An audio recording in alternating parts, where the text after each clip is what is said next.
Hello everybody, welcome to Tactica Imperialis and to today's video. Today is episode 8 of a town called Mallus, my Warhammer Age of Sigmar hobby project for the Stormcast Eternals. Today we're going to be adding in 2 new units to the army, just like in episode 7. We've got 1 unit and 1 hero to discuss, and as before we have some slightly dodgy surgery to discuss as well. Now, we also have something extra for this episode, which is making it a bit of a bumper episode, I suppose. I haven't actually recorded the other parts yet, so I don't know how long it's going to be. But this is going to be quite a long episode, as we also have an after-action report to discuss. I played a game with the army a couple of weeks ago, and I was hoping to battle report it. That was the sort of original plan, was to battle report the game. But that didn't pan out, mainly because the store was just incredibly busy and there were people on tables either side of me. So I didn't want to drop that 40k game. People were painting, and it was just very busy. So I didn't really want to battle report it because of the fact it was so busy. So we'll discuss how the game went and what I learned from it in the after action report section. You will get to see the army that I was using on display, which is all lovely. There should be no surprises really in this episode in terms of what we're adding in. If you pay attention to what I've been buying and to also what's in my ramblings and suggestions of things I'm doing, then this should come as no surprise to you. I'm hoping, touch wood, that I'm going to get a battle report soon. I've got another game scheduled, but again, I can't guarantee I can battle report it. If I can, then you'll see a battle report very, very soon. If I can't, then in episode 9 we will have another after-action report sort of discussing how that game went. And then we get to episode 10, and that'll be the first time I've ever had a hobby series go to 10 parts, because An Elfin Adventure, my old series from a couple of years ago, which is getting a season 2 thanks to the Daughters of Cain, I only got to 8 episodes before I had to call it off.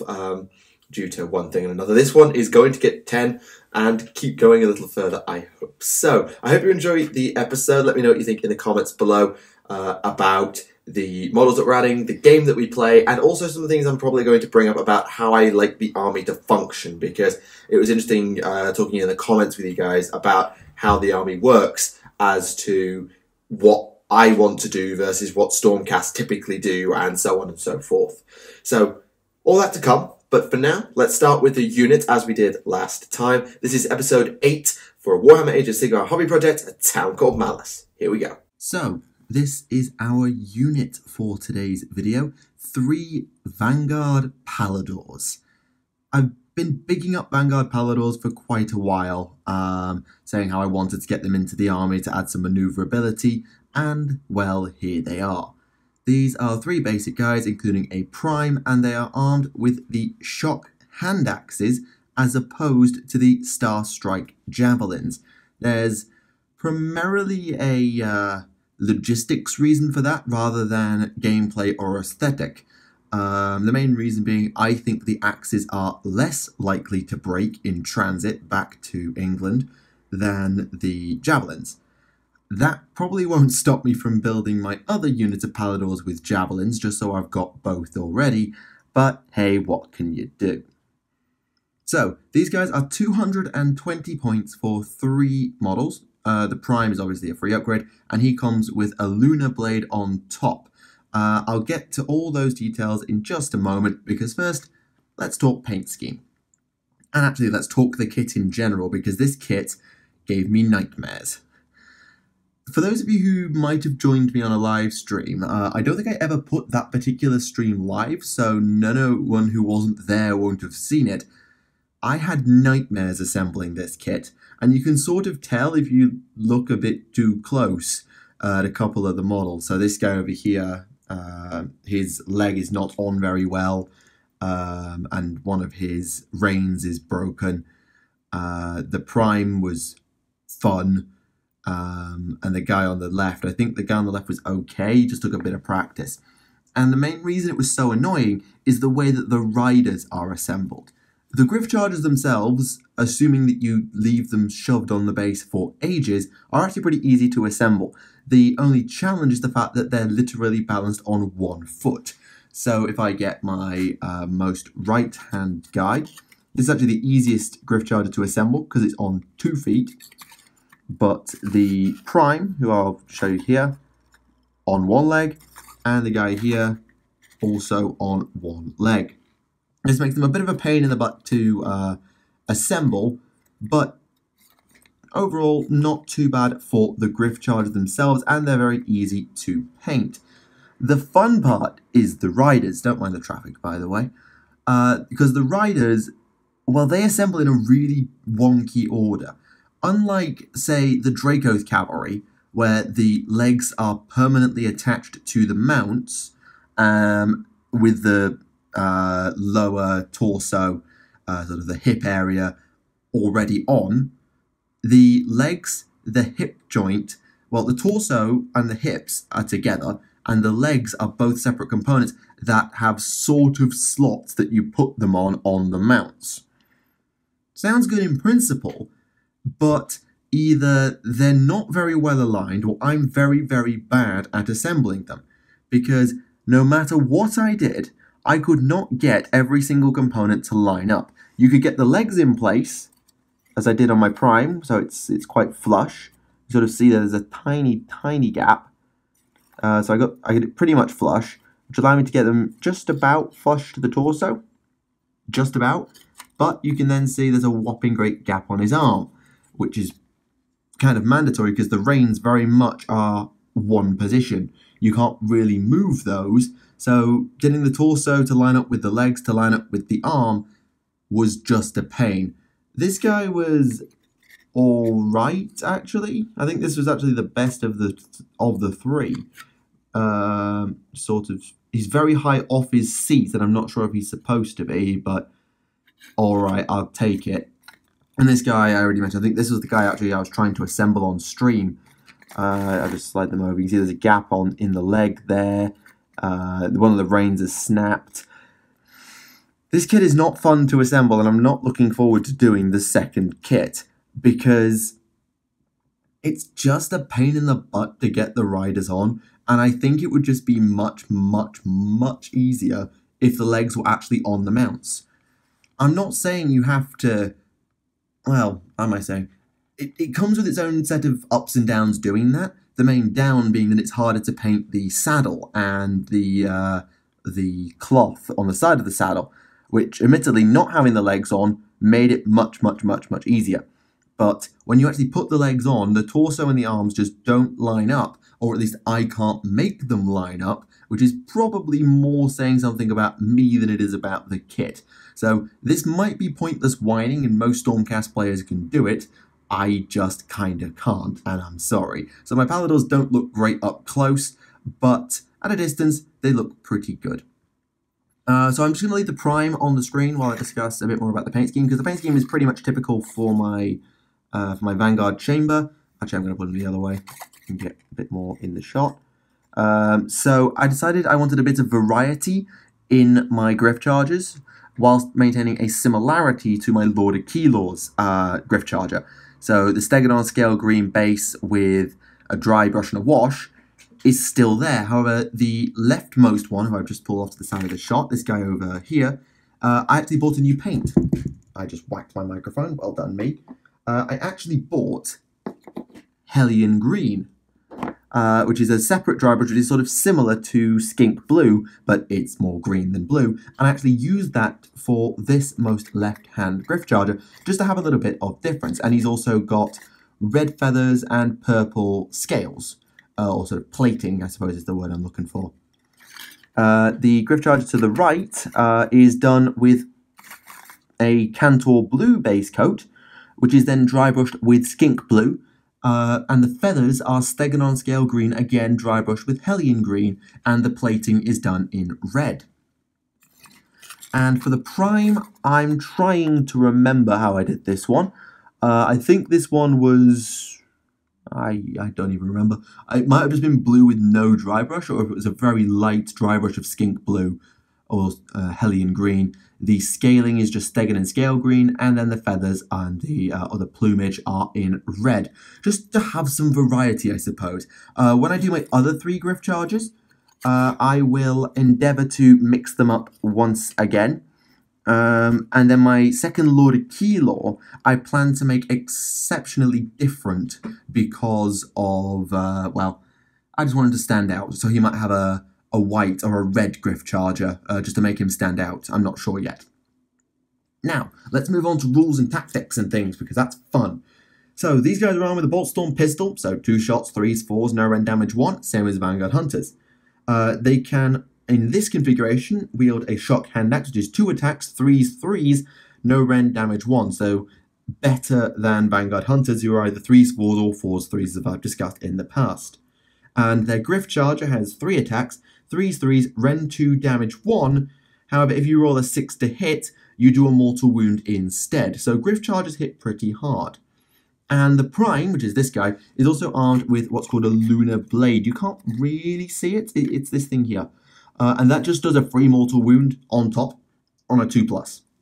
So pick an enemy unit within an inch, roll the dice, on a 2-up you do a mortal wound. It's just good chip damage and allows you to threaten most heroes, which is just nice to have. It's not going to really change the swing of the match unless you need to finish off a wizard or a war machine, but it might help. They're move 12 with 5 wounds and a 4-up save, so they're pretty damn tanky for cavalry. As I said, they're 220 points for 3, which is about the same as you pay for 2 Dracos. Their final ability is Ride the Winds Etheric. I discussed this with the Lord-Relictor, but for those who missed episode 1, they can choose to teleport instead of moving normally.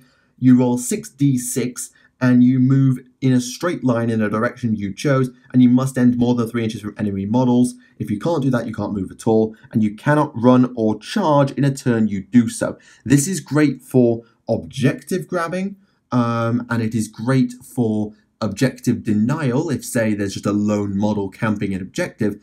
However, you cannot clear out an objective except with your shooting attack.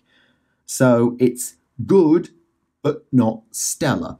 Honestly, if you're going for a flank objective, you might actually just be better using the Lord-Relictor's command ability to flip them off to the side, bring them in close by, and it's a 7-inch charge. You may or may not make it. Now, their alternate weapon option is the Star Strike Javelin. This is a ranged and a melee weapon. As a ranged weapon, it is 18-inch range, 1 attack, 3s and 3s, with 1 rend and 1 damage. This does not replace your Bolt Storm pistol. However, this replaces the Shock Hand Axe. So instead of the 2 attacks, 3s, 3s, no rend, damage 1, you have 1 attack that is 4s, 3s, 1 rend, and damage 1.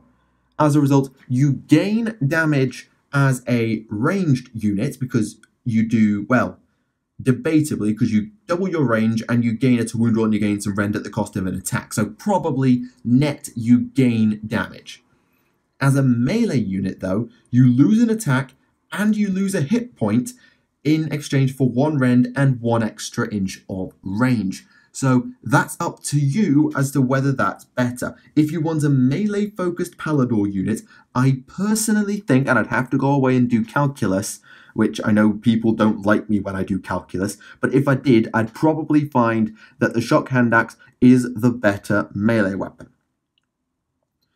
So that's what Palladors are mainly there to do. They're a bit of a jack-of-all-trades unit. They're lightning fast, just being base move 12 and having the ability to ride the Winds Etheric, which makes them extremely speedy.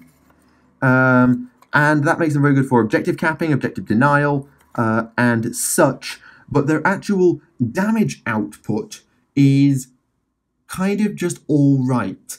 I mean, their shooting attack, you're probably going to get a couple of wounds, maybe tops, maybe just the 1. And in melee, you're probably going to pull out 2 or 3 with your guys, at most, maybe probably more like 2, and your Griff Chargers will probably manage to get another 2 or 3 wounds through on top of that, because they've got decent rend, they're 3s and 3s, and they can pull out mortal wounds. So your Griff Chargers are your main source of melee damage. Does this make them bad? Absolutely hell no. It makes them very useful, and in some formation battalions, they synergize with using their Ride the Winds Etheric ability, such as the Celestial Hunting Pack I've mentioned in the past with the Draco Cavalry. Oh, excuse me, sorry. And there is a second one, which includes the Star Drake, which is the Storm Heralds, and you basically get to teleport a unit with them, which is very, very useful for getting your Star Drake or your Liberate or your Prosecutors right up close really easily. So they synergize quite nicely in some formations, and of course they have their benefits in the Vanguard chamber as well. And I just really like them. Aesthetically, I think they're an awesome kit, as much as they're a nightmare to assemble. And I think they'll be a staple of the army because they'll give me maneuverability without having to rely on my Lord-Relictor completely, which is very, very useful. And they're quite durable, with 5 wounds and a 4-up save. That's not to be sniffed at. Sure, it's not Draco level, but for most armies, that's their heavy cavalry is that tough. So I certainly can't complain. But that's the unit for today. Let me know what you think about which options are better for Palladors. And as I said, the second unit will probably have javelins, so I'll have a bit of both. Anyway, that's the unit. Now let's move on to the hero, and then we'll get into the after-action report. Now, here is our hero, and you may be a little unsure as to what you're looking at, so let me just turn him a little. Welcome to a Lord-Relictor. A slightly converted one. Allow me to explain. So I received a Lord-Relictor for Christmas. Thank you very, very much to Kieran, who got me a Lord-Relictor for Christmas, along with another model, but I'll show you that another time in the series. However, either because I'm incompetent, or because the parts were located on a random part of the frame and so were not able to be sent with it, we ended up not having the head, nor did we have the arm that usually holds the standard. Allow me to turn this so you can see what I'm on about. As a result, for the second time in as many episodes, I was forced to perform a little bit of surgery to get my hero the way I wanted it. So the head was a swap for the Retributor Prime from the Paladin kit. A straight swap. I was hoping to get it a little bit right-turned, but the spikes on the shoulder pads, these things here, made that very difficult. Even if I got them round, these spikes would have put paid to me getting it too far. What was more interesting was I had to change out one of the arms completely, one of the upper arms, for a new one, so as I could get the hand on. And see, it's not perfect. I ended up going from the, I think from the Paladin kit again, but I made it work, and he's now holding the standard at a slightly dodgy angle. It means it's not a good thing for me to pose the guy. So I'm going to keep him pointing that way, and I'll show off the banner. So, painted as per usual for the army, with his relic hammer, as it's called. His standard thingy-McJib doesn't actually have a name. It doesn't actually have an ability tied to it, but I just think of it as a sort of standard. So that's one side of it, with the skulls and the leg bone, and I don't have any green paint, and that's my excuse, and I'm sticking to it.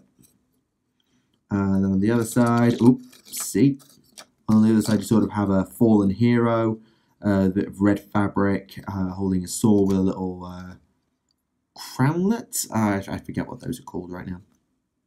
And then you've got sort of candles on top of the stand, which are in various stages of melting. You've got the scrolls, you've got the hourglass. Very, very nice indeed. Red spot colour as usual. You've got a leg bone where his leg is, and another leg bone where his other leg is. I know that's a shin, by the way. I'm not a complete idiot at biology. You then got... okay, I'm that bad at biology. You've got an arm bone and a hand bone on this shoulder pad, on this arm plate here, this greave or vambrace. And then you've got the massive amount of not purity seals of parchment that he uses as sort of a cloak type thing. So it's not too spectacular in terms of paint scheme. It was just a bit of annoying to get converted up, but it wasn't too bad actually. It was actually first attempt I got it fixed, so not too bad. But where this guy gets very interesting is in terms of abilities. So the Lord-Relictor is very slow with a 4-inch move, but he's got a 3-up save, 5 wounds, so he's pretty damn tough. Not stellar, but standard Stormcast toughness. His relic hammer is 4 attacks, 3s and 3s, 1 rend damage 1, which is alright for chipping away at light infantry and maybe pinging off a wound or 2 from a hero, but it's not anything to write home about. His main ability is the prayer he can do. He has access to 2 prayers on his war scroll, of which he can use 1 per turn, though he can use both across the same game, and then he has access to the prayers of the Storm Host, which I'll get to in a moment. The Lightning Storm has a 12-inch range. You pick an enemy unit, you roll a dice. On a 3+, that unit takes D3 mortal wounds and is -1 to all hit rolls until your opponent's next hero phase. Truthfully, the -1 to hit is the good bit, because it's a 3+ on a single D6 Arcane Bolt, so its odds of casting are actually worse than Arcane Bolt, because it's about 50, because it's 66%. I'd have to do the calculation of whether 5+ on 2 dice is better than 3+ on 1 dice, I don't know. But the -1 to hit is the really powerful thing here, and can really cripple a charging unit that's been buffed by taking it back to normal, or a non-buffed unit by nerfing the flip out of it. You then have the Healing Storm, which has a 12-inch range, and you pick a friendly Stormcast Eternal model, and on a 3+, you heal D3 wounds. This is great, because it allows you to keep your heroes alive, and an army like mine, where the Lord-Relictor is practically critical, having this guy nearby to just heal him up will be fantastically useful. It will also work in keeping my Palladors and my Draco's Cavalry alive, because they have 5 wounds a throw. He can use it to heal himself if he gets caught in a jam, and there will be other units as the army progresses, I'm sure, that have more than 2 wounds that are probably worth healing. I'm trying to think of one off the top of my head that isn't a hero. The only one that comes to mind is like, nope, they're heroes. Yeah, it's mainly the cavalry that have more than 2 wounds. But paladins as well, they've got 3 wounds. So it's a very useful ability. However, the main fun, or at least my main fun... Oh, and by the way, the Lord-Relictor, I think, costs 80 points. Yes, he costs 80 points, and he is a leader. The fun comes in the prayers of the Storm Host, because the Lord-Relictor, I think he's the only model in the army that is one, is a priest. Oh no, you have the Lord Veritant as well. You have the Lord Veritant, who's a priest, but the Lord-Relictor is your other priest, and he knows a single prayer of the Storm Host. And there are 6 of them. You can roll for it, or you can pick it. Now you have Divine Light. Pick a unit in 12, roll the dice, and a 3-up. You reroll 1s when attacking that unit. If you choose a friendly unit, then units reroll hit roll of 6 when attacking it. So either reroll 1s against an enemy unit, or make an enemy reroll 6s against one of your units. I think the rerolling 1s is probably better, but both will work. Bless Weapons, 12-inch range, 4+ to cast. Any hit rolls of a 6 made for that unit can make another attack. That's pretty good for units that have a lot of attacks, such as Decimators stuck in the middle of a horde, or maybe Vanguard-Raptors, something like that. Bolster Faith. On a 4+, the priest and friendly units within 12 do not take battle shock tests. Lightning Chariot.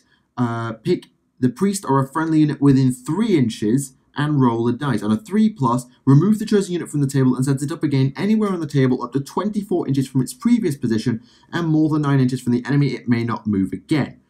This is really powerful in the right scenario, but it only has a 3-inch range. So you have to use it carefully and set it up in advance, basically, unless you're teleporting your Relictor to where he needs to be later. Or you could do it at the start of the hero phase in order to get him into a position to do another prayer in the hero phase, say a Healing Storm. Abjuration. On a 2+, the priest can attempt to unbind a single spell, giving you access to anti-magic, which you don't have a lot of in Stormcast. And finally, God King's Aspect. On a 4+, enemy units within 12, add 2 to any battle shot test they take into the next hero phase. On the roll of a 1, however, you take a mortal wound. You only get 1 of these per game, and you must keep it for the rest of the game, so you actually have to either randomize it or pick very, very carefully. Now, I have a couple of options here. I have tried Divine Light, and it's alright. You do have to use it carefully, and remember you've got it on, because that's something I keep forgetting to do, is remember the ability is active. Bless Weapons I've not tried, but on the right unit it's useful. However, in Stormcast you don't have loads of attacks on most units, so I'm going to go with no. Bolster Faith. If you don't have Draco Celestant, you may want to consider this, as your general I should say, because it will give you more access to anti-battle shock. However, if you're taking the Order of Allegiance, you'll have this anyway, kinda. Lightning Chariot is my main one. I'll sort of explain it a little bit more in the after-action report, but my army sort of revolves around tempo, momentum, control, dictating the fight. And as a result, I need to control where I am, what I'm doing, and where I'm engaging. So having the ability to literally choose wherever I want to go is great. However, it has limited scope because of its very, very short range, 3 inches, and it's only got a 24-inch teleport range, which is not the same as the Lord-Relictor's command ability or anything of that ilk. However, in the right cat scenario, it is very useful, and it's probably the one I'm going to use. Abjuration, I haven't run across much magic nonsense, but it's only a single spell, you've got limited range, I'm probably not going to go for it. God King's Aspect is interesting. And in combo with units like Decimators, who give out another +1 to Battle Shock, that can be really, really dangerous. However, again, that relies on you doing a huge amount of damage in a very short aura with a lot of units, and unless you've placed your Relictor very carefully, you might not get that. So, usable. Not my favourite, but usable. So I'm probably going to use Lightning Chariot as my main one going forward, but Divine Light, Blessed Weapons, and God King's Aspect all have a use for me. I think that's everything I need to discuss, but I also want to mention why the Relictor's in the army in the first place, in case the discussion I've just had didn't make it clear. These guys are really, really useful. Sure, they don't always give out great buffs, unless you pick the right prayers for them, see Divine Light, Blessed Weapons, Bolster Faith. But they are cheap for a hero unit at only 80 points, which is cheaper than every other hero unit in the book. They are reasonably tough and hit at an alright damage, which is not bad. If you can buff them, say using Divine Light on a unit you're about to charge, that will work. But the main thing they've got is the Healing Storm, and their other Storm ability, where you can either take a unit pretty down in terms of hit rolls, taking its hit chance down by 16%, which is very, very useful. And it also means that effects that trigger on a 6 don't trigger unless they can buff through them with a +1 of their own. Very, very helpful. And the Healing Storm will be very, very important for keeping my heroes and heavy cavalry alive. That kind of goes without saying. So that's why the Lord-Relictor, and it's something I've been talking about and that people have been suggesting in the comments for a long time. I know people have been asking, get a Lord-Relictor, I think it'd be very useful to you get a Lord-Relictor. Well, now I've got one, you can calm down, and it'll be very interesting to see how he works in future. In the after-action report, he is in the match, but I'll discuss that a little bit more because he had a bit of a bad day. But I'll discuss that in a moment. So, that is the units that we're going to be adding to the army for this week. The Vanguard-Palladors and the Lord-Relictor. Let me know what you think of them in the comments below, as always. If you wish to stick around for the after-action report and the discussion that we're going to have about how the army's going, then do feel free to do so, because I think it'll be very insightful. So, let's get to that. Alright, let's have a little after-action report and discuss the game that we had quite recently. On the screen, I have put a photo I took of the army at Games Workshop before I played. I didn't get one of my opponent's army, I'm afraid, and it was at 2,000 points. So you'll notice immediately there's a unit there that's not been discussed in this series, but don't worry, I'll discuss that guy next time. So the army was my Lord-Relictor as general. You can see the Dracoth Cavalry, the new Vanguard-Palladors, and Lord-Relictor made an appearance. We had the Hurricane Raptors, 10 sword hunters. I also had 5 additional hunters that I've been working on, and again, will I mention them next time? I'm not sure. I'll see how I'm going for time next time. I've got my Judicators, which are in 2 units of 5, though I deployed them as a 10 here just for the photo. And behind the Lord-Relictor, we have the Knight Questor, my Gabriel Shawheart model. I decided to use as a Knight Questor. They do cost the same amount, but I thought I'm going to just give the Questor a go, see if it's a worthwhile option. And the model at the front that you can see is not Vander's Hammerhand. It's a Lord Celestant on Dracoth with a Thunder Shield and a Thunder Axe. I actually converted it ever so slightly, but again, we'll discuss that in the next part. My opponent was playing Slaves to Darkness, which is basically old Warriors of Chaos, sort of Chaos Undivided Mortal. and their army was very, very fast. So it was led by a sorcerer on Manticore, and included a sorcerer on Mount, and a foot-mounted sorcerer, as well as a lord on demonic mount. Its battle line was made up of a huge block of like 15 Chaos Knights with lances. He had 2 Chaos Chariots, 2 Gore Beast Chariots, a small block of Chaos Warriors, I think only about 10, and that might have actually been it. I can't think of anything else particularly major that was in the army. If there was anything else, I killed it without really thinking about it. Don't worry. And they all had Nurgle as their mark, so they were doing more damage with their rerolls. They had reroll 1s to wound in melee, and it made their characters that little bit tougher. I think it was an extra wound for his Lord, because that's a bonus thing he gets off his mark. We were playing the sort of Hero Hammer-esque mission. Its name has gone out of my head. Where's my handbook?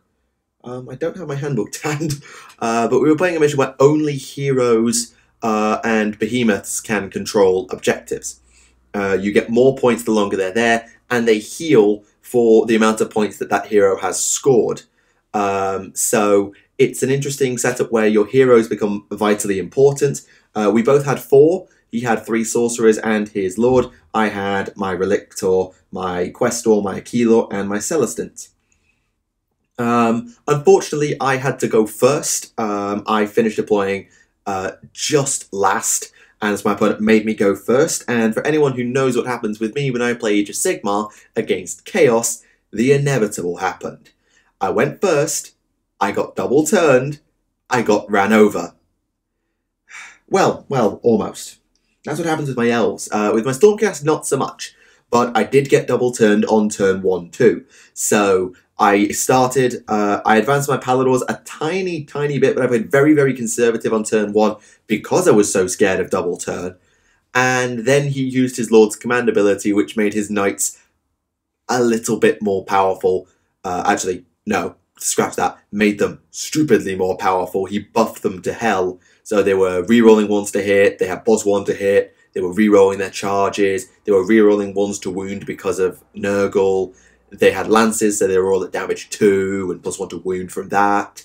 And it was just very, very silly, the amount of damage that those Knights had.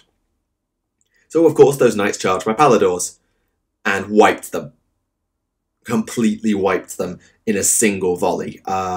I said earlier in the episode that Palladors are relatively tough, being 5 wounds and a 4-up save. Yeah, that doesn't help when you're up against about 30 attacks at rend 1, damage 2. And then you've got the Steeds on top of that, who are also not terrible, particularly when they've got all those buffs on. So my Palladors went the way of the dodo before they got to strike. In a further stroke of bad luck, half of my Judicators, because I said earlier I split them into 2 5s, got charged by a Gore Beast Chariot who rolled a double bloody 6, which was just stellar. Oh, and the Sorcerer has an ability as well, which is not a spell, where he makes a unit reroll 1s for its saves if he picks them. So his Knights were even tougher. It was very, very silly how powerful his Knights were, and they were just about able to pile into my 10-man Hunter squad. Did a little bit of chip damage there, but they were then locked in combat for the foreseeable. In response, I realised I sort of had to start cleaning house, particularly because on the other flank, my Raptors got charged, along with the Questor, who was alongside them, by the Chaos Warriors. They made a big long bomb run and then a long bomb charge and got into my Raptors and my Questor, which was very, very annoying. So this is turn 2, and I was already in trouble.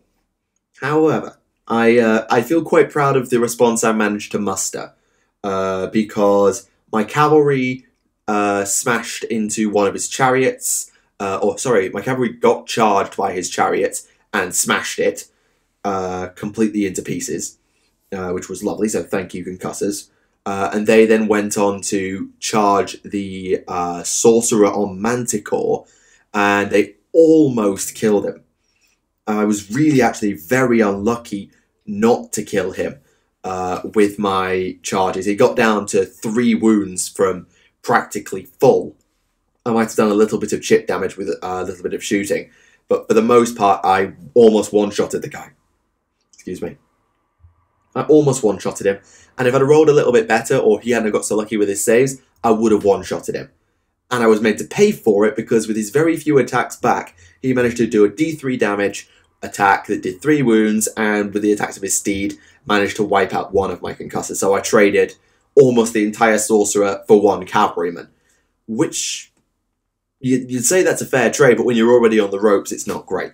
I used my Lord Keylor's command ability to get my raptors out of trouble, and my Questor just stayed in combat with the warriors, just chunking through them. He did really, really well, actually. The Questor proved to me that a 3-up save re-rolling ones, as I remembered it, is very, very tanky, because despite being in combat for the rest of the game, which was until the end of round 5, he might have got out of it at the end of round 4 or in round 5, but pretty much for about 6 to 8 combat phases, he just went 1 on 10 with those Chaos Warriors and just kept cutting them down and only taking the odd wound in return. He was still alive when the Chaos Warriors went down. I used my Aquila and my Raptors to isolate his foot-mounted sorcerer and kill him. And I also kept my 5 spare hunters in reserve to outflank and help with that, using the Astral Compass. My Lord-Relictor had a bad day. My Lord-Relictor, I failed so many prayers. I was using Divine Light because I thought it would be helpful to just get a bunch of rerolls of 1s to hit, or to try and neutralise my enemies' attacks ever so slightly on me with the rerolling 6s. But the amount of times I failed a 3+ was bad. It was really bad. So when the Relictor was working, he worked really well. He kept my Celestant alive with the Healing Storm at least once, so he did do some good. But he did underperform mainly because of my bad dice.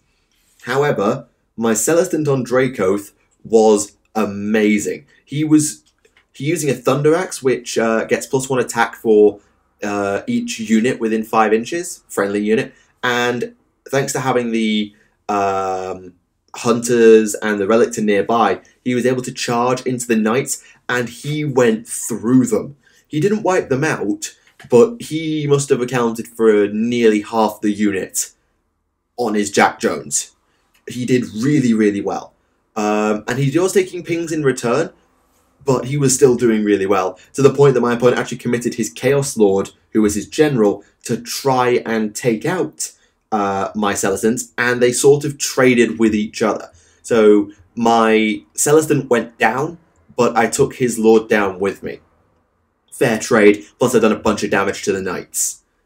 However, I couldn't hold forever. My Hunters, tough as they were being, were eventually whittled down by the Knights, who, once the buffs were off them, were actually pretty meh. They were just tough. So it was alright. Once I was getting off the initial charge, it was fine.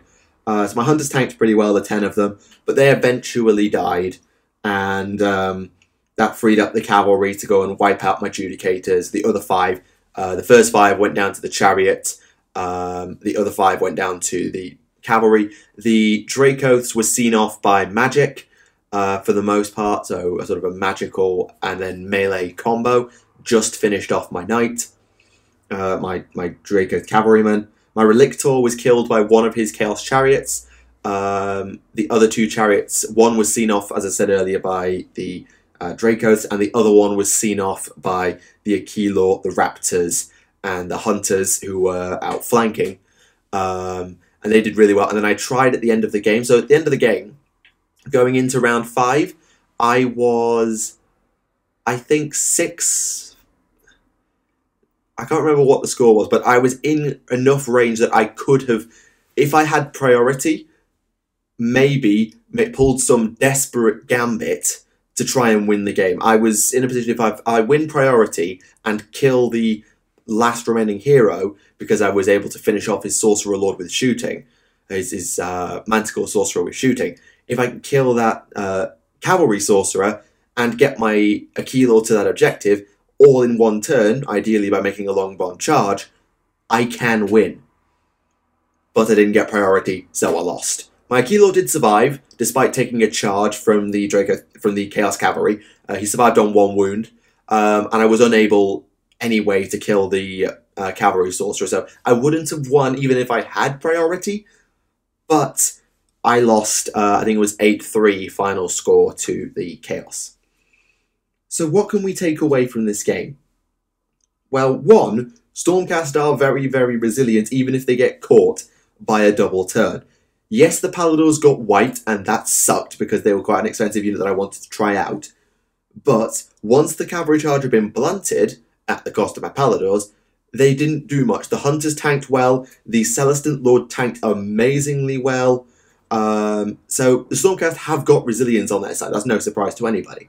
And the Knight Questor, as I mentioned earlier, was just chunking through the Chaos Warriors slowly but surely. Had that been Gabriel Shoreheart, with his Starbound Blade instead of, and the Thunder Shield instead of a standard shield and a standard Warblade, I would have absolutely made a mess of those Chaos Warriors. Admittedly, is it worth taking a Questor over a Shoreheart? Probably not. I mean, to be honest, Shoreheart is really good because they cost exactly the same. I looked it up in between parts. They do cost exactly the same. But I have learned a couple of lessons. If I'm going first, because I'm forced to go first, I have to be hyper careful, because being on the back foot is not what this army wants to do. As I've said before, this army wants to dictate the terms of the game, engage where I want to engage, and make my opponent react to me. If I get double turned on turn 1 and I'm suddenly reeling on the back foot, I can't do that. So I need to be very careful with my turn 1 if I'm forced to go first. Or I need to try and always go second, so as there's a chance of me getting double turn, and I can take the impetus, unless I'm playing like a full-on OTK Alpha Strike type of army, in which case I do want to go first in some fringe cases. The Vanguard Raptors proved their worth. They were really good. Whether Long Strike or Hurricane is still up for debate, but in the game, the Hurricanes did really, really well. They wiped out most of the foot-mounted sorcerer. They did good damage to one of the chariots. They did enough to finish off the Manticore sorcerer. They did really, really well for themselves. Units of the match, I can't really look past my Draco Celestant because he was just a beast. But my Aquilor acquitted himself very, very well. Acquitted, I should say, not acquitted. Acquitted himself very, very well. And someone mentioned the command trait Consummate Commander in the comments last time. What that is it's a Stormcast command trait. It's effectively like a Warlord trait for you 40k players that allows your general to pick a second hero to use their command abilities. So in the case of the army you're seeing here, that would have allowed me to have an aura of immune to battle shock on my entire right flank with the Celestant, which would have been quite useful. However, where I think it's doubly useful, and this is what I'm sort of thinking about, is when I have a second Aquilor, I can effectively double down my teleportation by using 2 teleport command abilities every turn. Because it's not on a range thing, it's just you pick that hero at the start of the game, they can use their command ability. That will allow me to teleport 2 units and up to 2 heroes, or between 2 and 4 units, including my heroes, around the board as I see fit, as long as the flanks are open for me to do that. And I'm thinking that's something I'm going to try, because actually I've done the maths, and with all the Vanguard Chamber I own, 2,000 points will be all the Vanguard Chamber I own. I actually did all the maths of it, so when I finished my Vanguard Brotherhood and Blight War, when I finished all of those, I will be at 2,000 points dead of things related to the Vanguard Chamber, before counting for Ether Wings or Griff Hounds, because I'm not working on Ether Wings at the moment, as I said before, and I don't consider Griff Hounds as much part of the Vanguard Chamber. But with all that said, the army did well. I feel like I could have played better, particularly on turn 1, but my recovery from there, and to still be in with a chance of winning the game right at the end, I have to take pride in that, because I know with most of my armies that wouldn't have happened, and I feel like the Stormcast, whilst probably quite forgiving for an incompetent general, did do really well for themselves, and I feel like I'm learning as I go. So that's going to be the after action report and my thoughts on the game. I'm hoping to have a battle report for next part, before next part. However, I can't promise it. If it does happen, great. If it doesn't, and I can't record it, we'll have another after action next episode, or there'll just have to be a battle report later on maybe the week after next part. Anyway, thank you all for watching this episode of A Town Called Mallus, my Warhammer Age of Sigmar hobby project. I do hope you enjoyed it. Let me know what you think in the comments below of the game, the models, tactical ideas, paint scheme things, etc, etc, etc. And we'll be discussing the Skeletons on Draco, as well as a couple of other things, in the next part. But now though, thank you for watching Tactica Imperialis, and I'll see you all again. Goodbye.